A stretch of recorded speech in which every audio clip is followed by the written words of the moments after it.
من يهد الله فلا مضل له ومن يضلل فلا هادي له أشهد أن لا إله إلا الله وحده لا شريك له وأشهد أن محمدا عبده ورسوله يا أيها الذين آمنوا اتقوا الله حق تقاته ولا تموتن إلا وأنتم مسلمون معاشر الإخوة rahimakumullah.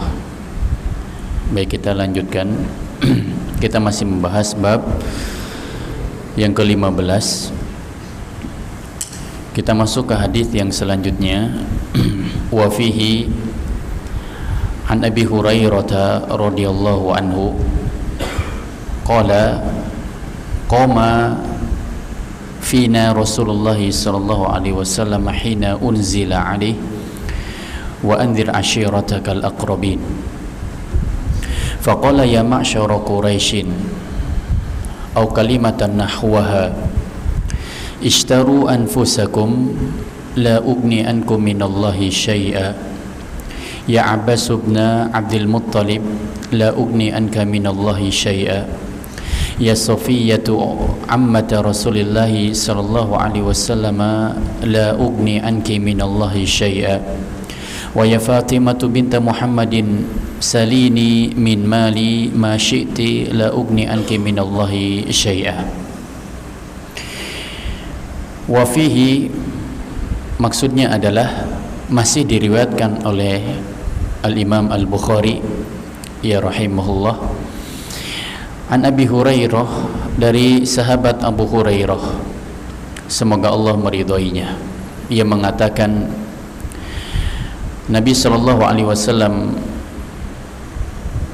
pernah berdiri di hadapan kami ketika turun kepadanya sebuah ayat di dalam Al-Quranul Karim, yaitu dalam surat Asy-Syu'ara ayat 214. Wa anzir ashiratakal aqrabin, dan berilah peringatan kepada keluargamu yang terdekat. Maka Nabi sallallahu alaihi wasallam mengatakan, ya ma'syara Quraisyin, wahai suku Quraisy, atau kalimatan nahwaha, atau kalimat yang semisalnya.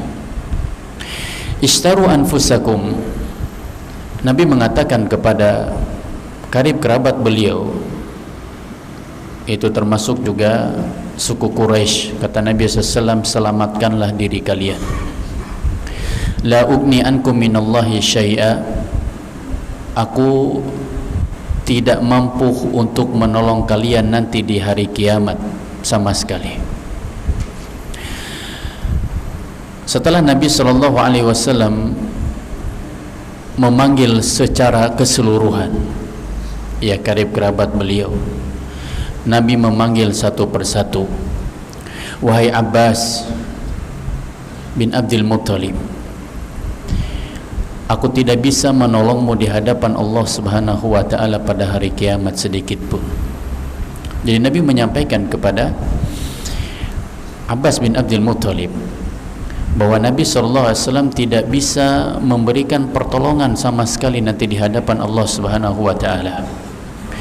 Ya Safiyatu ammata Rasulillah sallallahu alaihi wasallam, wahai Safiyah. Ya Safiyah ini siapa? Bibinya Nabi sallallahu alaihi wasallam. Kata beliau, aku tidak bisa menolongmu nanti ya di hadapan Allah Subhanahu wa ta'ala sama sekali.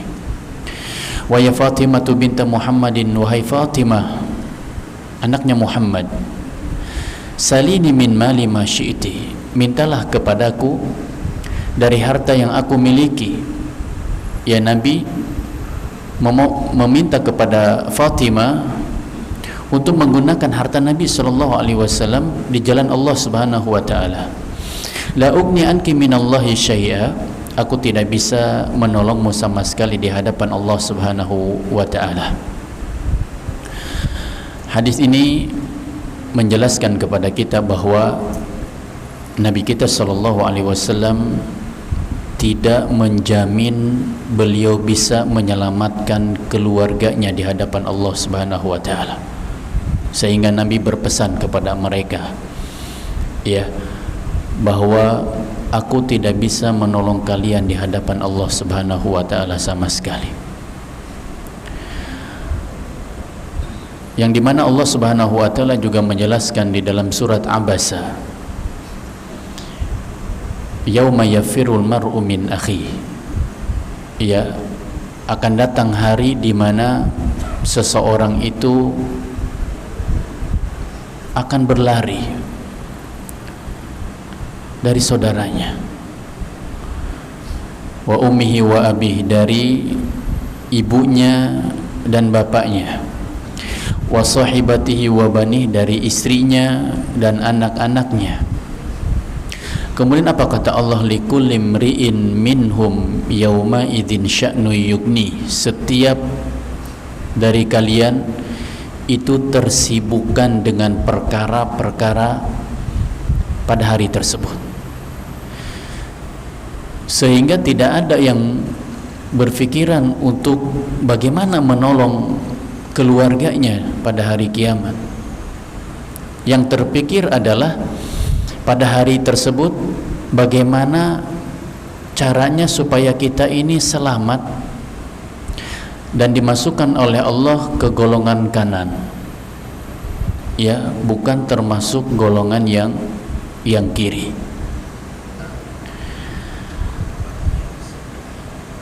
Maka Aisyah pernah bertanya kepada Nabi Shallallahu Alaihi Wasallam, dengan keadaan demikian, apakah seseorang itu masih ada kesempatan, ya, untuk memberikan pertolongan kepada orang-orang yang dia cintai? Maka Nabi SAW menyampaikan kepada Aisyah, amma fi thalathati mawatin fala, adapun di 3 tempat, kata Nabi SAW, seorang hamba tidak akan bisa memberikan pertolongan kepada orang-orang yang ia cintai pada hari kiamat. Yang pertama, ketika pembagian kitab, buku catatan amal kebaikan dan amal keburukan yang kita lakukan selama di dunia, ya. Kalau kita sekolah, kemudian di akhir kenaikan kelas, nilai yang kita dapatkan selama 1 tahun itu jelek, bagaimana sikap kita? Bahagia atau tidak? Pas dilihat ternyata banyak merahnya, banyak stroberinya selama 1 tahun, ya. Setelah kita membuka rapot tersebut ternyata banyak merahnya.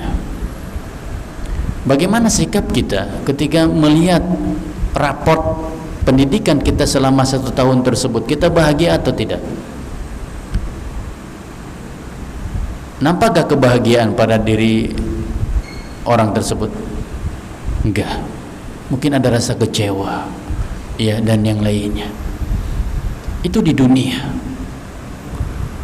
Apalagi nanti di akhirat, ya, ketika setiap hamba diberikan buku catatan amalnya yang membacakan rapot, ya, kehidupan kita, itu siapa? Allah atau malaikat? Kita sendiri yang membacanya, ya. Setelah buku catatan itu diterima oleh seorang hamba, ada lembaran-lembaran di dalamnya, dia buka. Kemudian apa kata Allah di dalam Al-Quran? Iqra kitabaka kafa binafsikal yawma 'alaika hasiba. Baca bukumu, ya, baca rapot catatan kehidupan. Kata Allah, cukuplah hari ini engkau yang mengetahui, engkau yang menghitungnya, berapa amal kebaikan yang kau lakukan selama di dunia dan berapa amal keburukan yang engkau lakukan selama di dunia. Itu semuanya dicatat oleh Allah Subhanahu wa Ta'ala. Di dalam surat Al-Kahfi Allah menjelaskan, la yughadiru saghiratan wala kabiratan illa ahsaha. Tidak tertinggal, ya, sedikit pun, baik yang kecil ataupun yang besar, illa ahsaha, kecuali semua itu ada, dihitung oleh Allah Subhanahu wa Ta'ala. Kebaikan apa yang kita lakukan di dunia, kecil atau besar, ada catatannya di buku tersebut. Dan kita sendiri yang menilai buku catatan itu. Di keadaan pertama ini, kata Nabi SAW, seorang hamba tidak bisa memberikan pertolongan kepada yang lainnya. Yang kedua, fil mizan, ketika amal kebaikan seseorang ditimbang oleh Allah Subhanahu wa taala, mana yang lebih berat? Apakah amal kebaikannya atau amal keburukannya? Di keadaan kedua ini, seorang hamba tidak bisa memberikan pertolongan kepada saudaranya yang ia cintai. Keadaan yang ketiga, kata Nabi SAW, fi sirat, ya, ketika seorang hamba akan melewati sirat, sebuah jembatan yang terbentang di atas neraka api jahanam, dan semua kita akan melewatinya, ya, semua kita akan melewatinya. Di tiga keadaan ini, ketika seorang hamba berjalan di atas sirat, ia tidak bisa memberikan pertolongan kepada kepada orang-orang yang ia cintai. Bahkan Nabi kita SAW, beliau hanya bisa berdiri di ujung sirat dengan berdoa kepada Allah Subhanahu wa taala, Allahumma sallim, ya Allah selamatkanlah mereka. Nabi hanya bisa berdoa di ujung sirat, mendoakan umat-umatnya ketika satu persatu di antara mereka melangkahkan kakinya untuk menyeberangi sirat tersebut. Nabi hanya bisa berdoa kepada Allah. Ya, di tiga keadaan ini, kata Nabi SAW, seorang tidak bisa memberikan pertolongan kepada yang lainnya. Ketika Nabi SAW meminta kepada Abdullah bin Mas'ud untuk membacakan Al-Quran kepadanya, kata Nabi, tolong bacakan kepadaku Al-Quran. Maka kata Ibnu Mas'ud, bagaimana aku membacakan Al-Quran sementara Al-Quran itu turun kepadamu? Maka Nabi mengatakan, aku ingin mendengarkan bacaan Al-Quran dari selainku. Setelah sampai kepada surat An-Nisa ayat 41, fakaifa idza ji'na min kulli ummatin bisyahid wa ji'na bika ala haula'i syahida. Kata Allah, bagaimana kalau kami datangkan pada setiap umat itu seorang saksi, kata Allah, wa ji'na bika ala haula'i syahida, dan kami akan datangkan engkau menjadi saksi atas mereka, yaitu atas umatmu. Setelah sampai kepada ayat ini, Nabi memerintahkan kepada Abdullah bin Mas'ud untuk berhenti, jangan lanjutkan bacaan Al-Qur'annya. Kata Abdullah bin Mas'ud, setelah aku menoleh kepada beliau, ternyata kedua air mata beliau berlinang air mata. Beliau menangis. Kenapa? Beliau khawatir pada hari kiamat beliau tidak bisa menjadi saksi atas umatnya di hadapan Allah Subhanahu wa taala. Padahal Nabi kita SAW dari seluruh para nabi dan para rasul yang memiliki doa yang diijabah oleh Allah Subhanahu wa taala, hanya Nabi kita Muhammad SAW yang tidak mempergunakan doa tersebut. Beliau simpan doa itu untuk umatnya nanti pada hari kiamat. Adapun nabi-nabi yang lain sudah mempergunakannya doa itu ketika di dunia. Ya, namun Nabi SAW meminta kepada Allah untuk menyimpan doa itu dan nanti dipergunakan di hadapan Allah Subhanahu wa taala untuk menolong umat-umatnya. Oleh karenanya ketika semua manusia berlarian untuk meminta syafaat, semua mereka menolak. Nabi Ibrahim menolak, ya, dengan alasan beliau pernah berdusta kepada Allah ketika di dunia 3 kali. Ketika mendatangi Nabi Musa alaihissalam, Nabi Musa pun menolak. Ia mengatakan, aku dulu di dunia pernah membunuh 1 jiwa, ya, yang dipukul 1 kali pukulan kemudian meninggal, ya. Kemudian berlarian kepada Nabi Isa alaihissalam. Nabi Isa pun sama menolak. Dan yang terakhir datang kepada Nabi sallallahu alaihi wasallam. Kemudian beliau salat 2 rakaat di bawah arsy Allah Subhanahu wa taala. Kemudian kata Allah, berdirilah, berdoalah, mintalah syafaat, ya, maka aku akan kabulkan syafaat tersebut. Akhirnya Nabi SAW meminta syafaat kepada Allah Subhanahu wa taala. Inilah yang dinamakan dengan syafaatul uzma, syafaat yang agung, ya, pada hari kiamat. Siapa orang-orang yang mendapatkan syafaatul uzma pada hari kiamat ini? Adalah orang-orang yang senantiasa menghidupkan, diantaranya orang-orang yang senantiasa menghidupkan sunnah-sunnah Nabi SAW.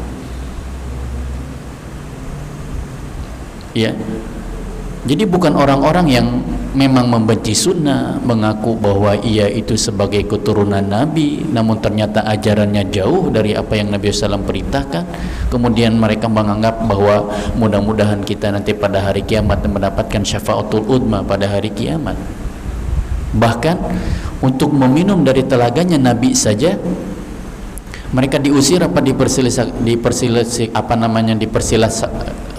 dibolehkan untuk minum, dipersilahkan untuk minum, diusir. Ya, bagaimana untuk mendapatkan syafaat uzma pada hari kiamat. Kemudian yang selanjutnya dijelaskan oleh Syekh Fauzan, siapa itu Abu Hurairah. Sebagian kita mungkin mengenal Abu Hurairah. Siapa nama asli beliau? Nama aslinya? Hah?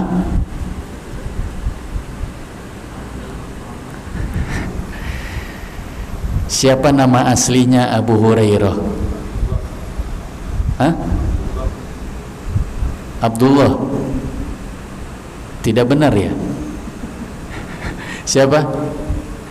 Ini khilaf di kalangan para ulama tentang siapa nama Abu Hurairah. Namun kata Syekh Utsaimin yang paling mendekati kepada kebenaran, ya, nama Abu Hurairah adalah Abdurrahman bin Sakhr. Berarti nama asli Abu Hurairah siapa? Abdurrahman, ya. Dan Abu Hurairah ini salah satu sahabat yang paling banyak meriwayatkan hadis dari Nabi sallallahu alaihi wasallam. Di antaranya ada 7 sahabat yang paling banyak meriwayatkan hadis dari Nabi sallallahu alaihi wasallam. Peringkat pertama Abu Hurairah. Ya, beliau meriwayatkan hadis dari Nabi sallallahu alaihi wasallam sekitar 5.374 hadis. Berapa? 5.374 hadis. Ya, meriwayatkan langsung dari Nabi sallallahu alaihi wasallam. Kemudian yang kedua Ibnu Umar. Siapa nama asli Ibnu Umar? Ibnu Umar nama aslinya siapa? Hah? Ibnu Umar nama aslinya siapa? Abdullah. Ya, nama aslinya Abdullah. Beliau meriwayatkan hadis dari Nabi sallallahu alaihi wasallam sekitar 2.600-an hadis. 2.600-an hadis. Yang ketiga Anas bin Malik. Ya, Anas bin Malik radhiyallahu taala anhu meriwayatkan hadis dari Nabi sallallahu alaihi wasallam sekitar 2.286. 2.286 hadis. Yang keempat Aisyah. Aisyah ini salah satu istri Nabi sallallahu alaihi wasallam, ya. Beliau meriwayatkan langsung dari Nabi sallallahu alaihi wasallam sekitar 2.210 hadis. 2.210 hadis. Kemudian Ibnu Abbas. Yang kelima Ibnu Abbas. Siapa nama asli Ibnu Abbas? Ibnu Abbas nama aslinya siapa? Abdullah, ya. Beliau meriwayatkan hadis dari Nabi SAW sekitar 1660.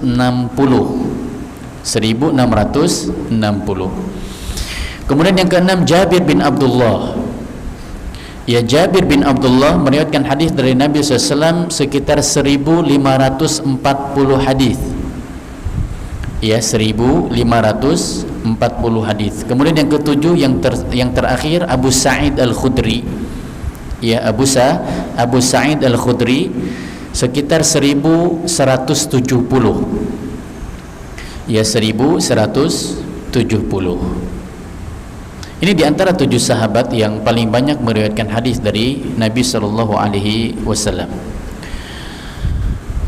Dan Abu Hurairah meninggal dunia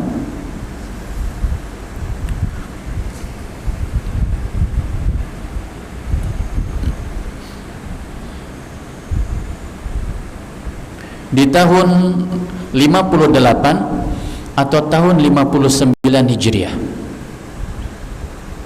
Ya, beliau wafat pada tahun 58 atau tahun 59 Hijriah.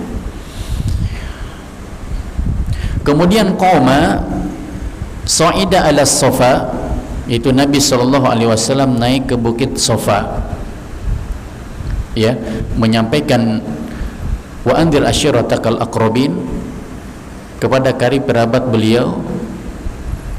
Kemudian ashirataka ashiratur rajul hum banu abihil al-adnun au qabilatuhu, yaitu anak-anak dari karib kerabat ayahnya atau dari kabilahnya. Al-aqrabin ay al-aqrab fal-aqrabu minhum, yaitu karib kerabat yang paling dekat dengan Nabi Sallallahu Alaihi Wasallam. Kemudian ishtaru anfusakum, ya, Nabi berkata kepada karib kerabatnya, ishtaru anfusakum, selamatkanlah diri kalian, ay khallisuha minal adzab bi tauhidillah wa ta'atihi wa la ta'tamidu ala syarfin nasab.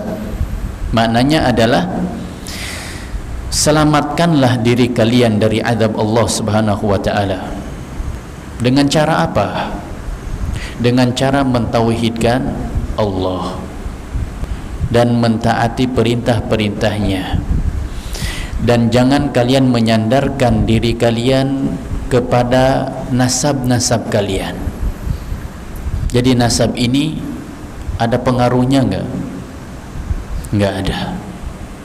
Ya, nasab ini tidak ada pengaruhnya. Sehingga Nabi SAW mengatakan selamatkan diri kalian.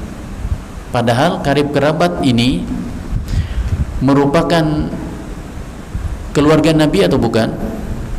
Keluarganya Nabi. Ya, ini menunjukkan bahwa nasab bukan jaminan, apalagi hanya sekedar mengaku cucu Nabi SAW. Keluarganya Nabi sendiri, Nabi tidak bisa menjamin keselamatan mereka pada hari kiamat.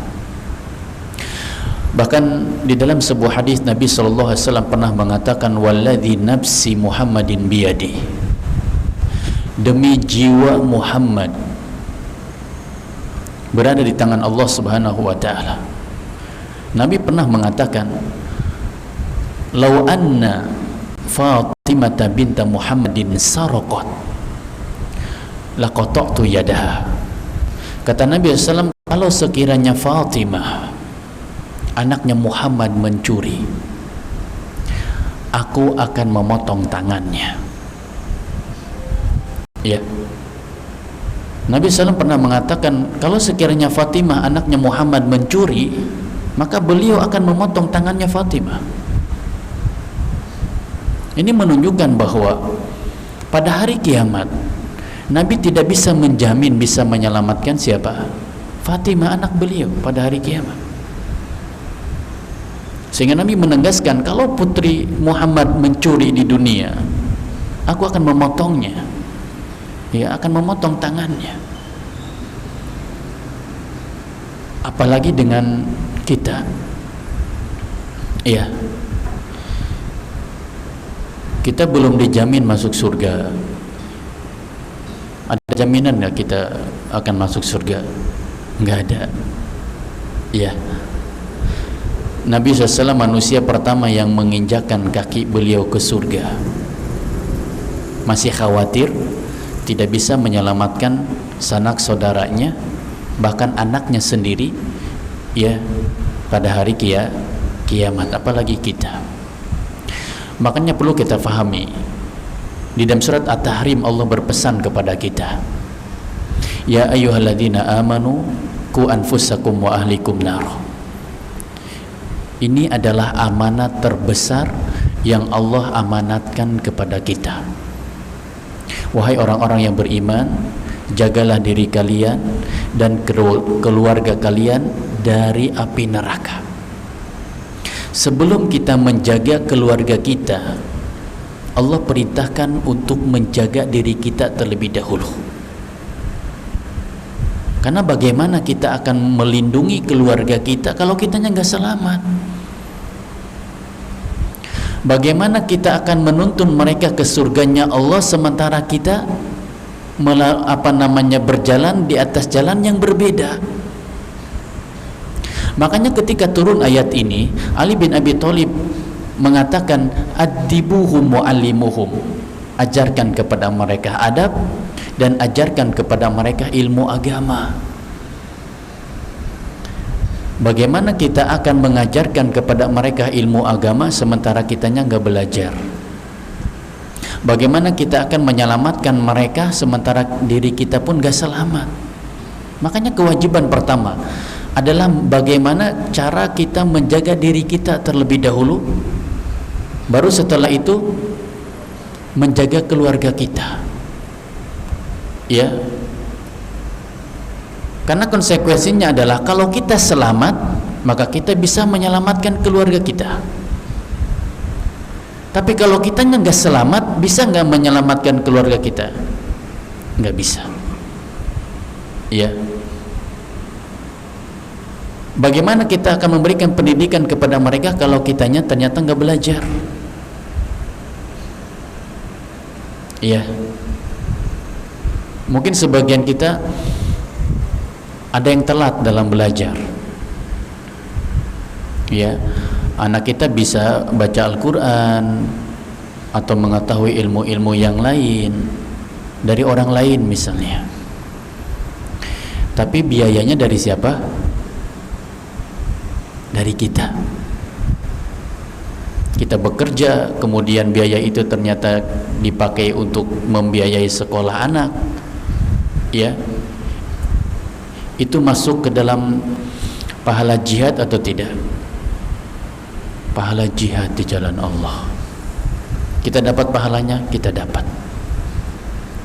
Ya, karena nggak mungkin seseorang itu bekerja buat dirinya sendiri.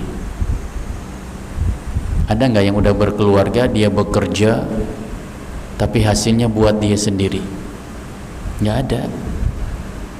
Ya, pasti untuk siapa? Untuk keluarganya. Ya. Kemudian la ugni ankum minallah la adfa ankum adzaballah. Maksudnya adalah aku tidak bisa menjaga kalian dari azab Allah Subhanahu wa taala.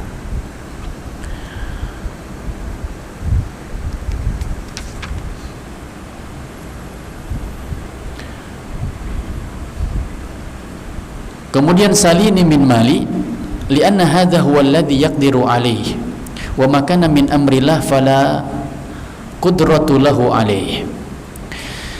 Kenapa Nabi SAW berkata kepada Fatimah untuk mintalah ya atau pakailah harta Nabi SAW digunakan di jalan Allah Subhanahu wa taala, karena memang ini yang beliau mampu di dunia. Ya. Adapun kalau misalnya hubungannya sudah berhubungan dengan perkara Allah Subhanahu wa taala, Nabi mampu atau tidak? Nabi gak mampu. Ya, Nabi tidak mampu.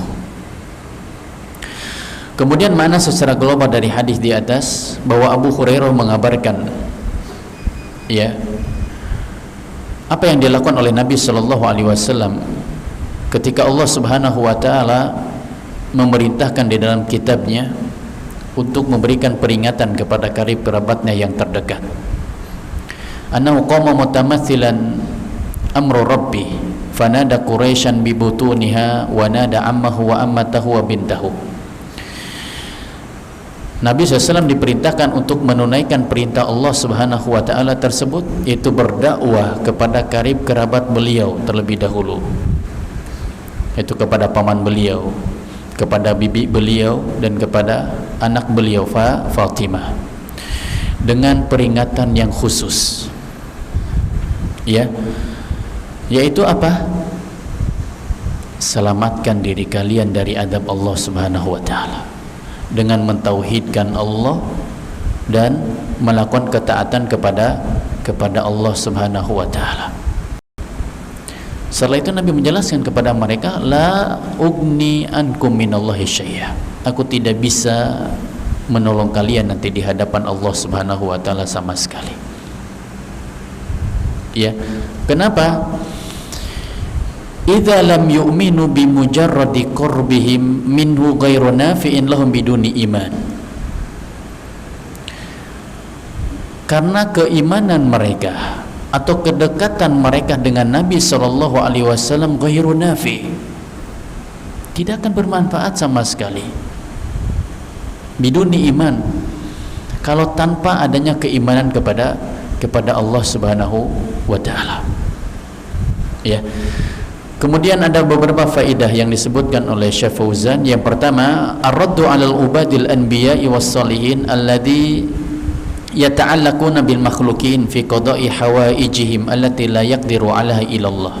Yang pertama, hadis tersebut merupakan penolakan terhadap orang-orang yang beribadah kepada para nabi, orang-orang soleh, ya, dan mereka menggantungkan perkara-perkara mereka kepada makhluk untuk menghilangkan atau mendapatkan hajat-hajat mereka, la yaqdiru 'alaiha illallah, yang dimana hajat itu, keinginan mereka tidak bisa dikabulkan kecuali atas kehendak Allah Subhanahu Wa Taala. Jadi dalil ini merupakan penolakan terhadap orang-orang yang meminta kepada selain Allah untuk menghilangkan atau memenuhi hajat-hajat mereka. Yang kedua, annahu la yajuzu ayatluba minal abdi illa ma yaqdiru alaih.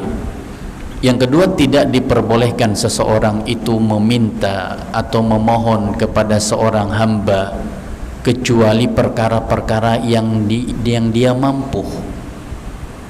Kalau dia tidak mampu, maka jangan meminta kepada makhluk. Ya. Yang ketiga, musara'atun Nabi sallallahu alaihi wasallam ila imtithali amri rabbi wa tablighi risalatihi. Bersegeranya Nabi sallallahu alaihi wasallam untuk menunaikan perintah Allah dan menyampaikan perintah tersebut. Ya, Nabi bersegera. Ketika Allah memerintahkan wa anzir ashiratakal aqrabin, Nabi langsung mengumpulkan karib kerabat beliau dan menyampaikan kepada mereka, ya, supaya mereka menyelamatkan diri mereka pada hari kiamat. Yang keempat, annahu la yunji min adzabillah ilal iman wal amal salih la i'timada 'ala mujarradil intisab lil ashkhas. Yang keempat, bahwasanya seseorang tidak akan selamat dari azab Allah kecuali karena iman. Yang kedua, wal amal salih, beramal soleh dan tidak menyandarkan kepada nasab seseorang. Begitu juga karib kerabat Nabi SAW, ya, diingatkan oleh Rasul SAW, selamatkan diri kalian, karena Nabi tidak bisa menjamin keselamatan mereka pada hari kiamat, padahal mereka satu keluarga kan dengan beliau, satu keluarga. Ya, orang yang paling yang Nabi SAW cintai. Bagaimana kalau hanya sekedar mengaku, mengklaim bahwa dia adalah cucu Nabi? Ya. Yang kelima, inna awalan nas bi Rasulillah SAW ahlu ta'atihi wa mutaba'atihi min qarabatihi wa ghairihim. Ya, sesungguhnya ya manusia yang paling pertama, ya, yaitu Nabi SAW, ahlu ta'atihi wa mutaba'atihi, ya keluarganya diperintahkan untuk mentaati perintah Allah Subhanahu wa taala, mengikuti Nabi sallallahu alaihi wasallam. Ya, keluarganya sendiri diperintahkan demikian, bagaimana dengan yang selainnya? Ya, yang terakhir, anna mujarradal qarabah minar rasuli sallallahu alaihi wasallam la yanfa'u biduni imanin wa amalin wa salihin wa aqidati sahihah. Yang keenam, bahwasanya kedekatan dengan Nabi sallallahu alaihi wasallam itu tidak bermanfaat tanpa adanya iman, tanpa adanya amal soleh dan akidah yang benar. Ya. Jadi kedekatan dengan Nabi SAW itu tidak menjamin bahwa mereka akan selamat nanti pada hari kiamat. Sehingga Nabi mengingatkan keluarga beliau yang terdekat, ya, ishtaru anfusakum, selamatkanlah diri kalian. Padahal mereka adalah keluarganya Nabi SAW. Kenapa Nabi menyampaikan demikian? Nabi diizinkan oleh Allah untuk memberikan syafaat nanti pada hari kiamat. Namun syarat yang kedua, ridho Allah kepada orang yang akan diberikan syafaat tersebut. Yang Nabi khawatirkan adalah yang kedua ini. Ya, apakah ketika Nabi memberikan syafaat kepada keluarga beliau, Allah ridho untuk memberikannya atau tidak? Kalau Allah ridho, maka mereka akan mendapatkan syafaat itu. Tapi kalau Allah tidak ridho, maka mereka tidak akan mendapatkan syafaat tersebut. Ya, syarat untuk mendapatkan syafaatul udma pada hari kiamat itu dua. Yang pertama, ridhollahu lisyafi'. Allah ridho kepada orang yang memberikan syafaat. Allah mengizinkan Nabi SAW atau tidak?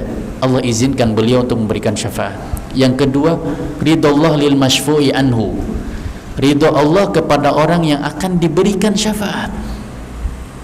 Orang ini layak gak ya untuk diberikan syafaat? Kalau Allah izinkan, maka dia akan mendapatkan syafaat.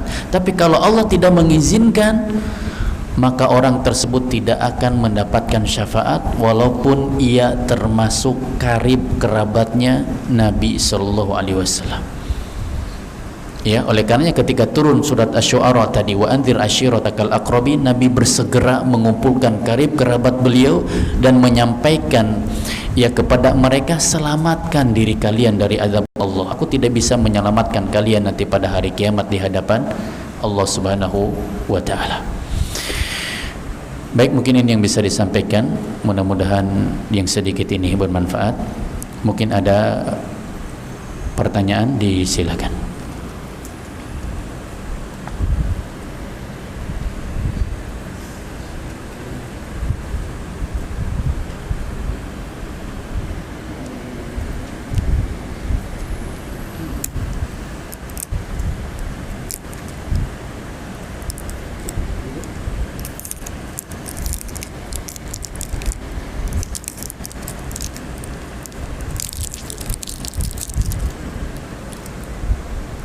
Ya, silakan. Kalau tidak ada, kita cukupkan.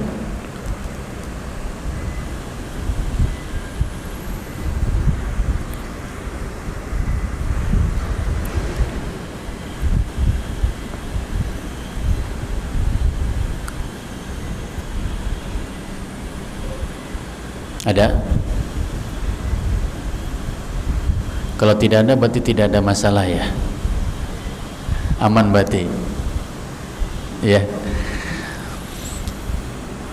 Baik, kita cukupkan ya, mengingatkan kita kembali bahwa amanat Allah Subhanahu wa taala yang Allah amanatkan kepada kita, yang terbesar adalah tadi, ya, menyelamatkan diri kita dan keluarga kita dari api nerakanya Allah Subhanahu wa taala. Ini amanat terbesar. Ya. Bagaimana cara kita mendidik mereka, kemudian mencarikan tempat pendidikan yang memang benar, ya, pemahamannya, akidahnya dan yang lainnya. Karena tidak mungkin diri kita selamat, keluarga kita selamat tanpa berdiri di atas jalan yang benar, di atas akidah yang benar, Ya. Adapun misalnya ada hal-hal yang memang kita tidak mampu untuk melakukannya, ya, kita mohon sama Allah Subhanahu wa taala. Ya, mungkin dari segi biaya dan yang lainnya. Kita minta sama Allah Subhanahu wa taala kemudahan. Karena ingat bahwa Allah tidak akan pernah memberikan musibah, memberikan ujian di luar kemampuan kita. Dan itu harus kita yakini. Ya. Baik, kita cukupkan, kita tutup dengan doa kafaratul majlis. Subhanakallahumma wa bihamdik asyhadu an la ilaha illa anta astaghfiruka wa atubu ilaik. Assalamualaikum warahmatullahi wabarakatuh.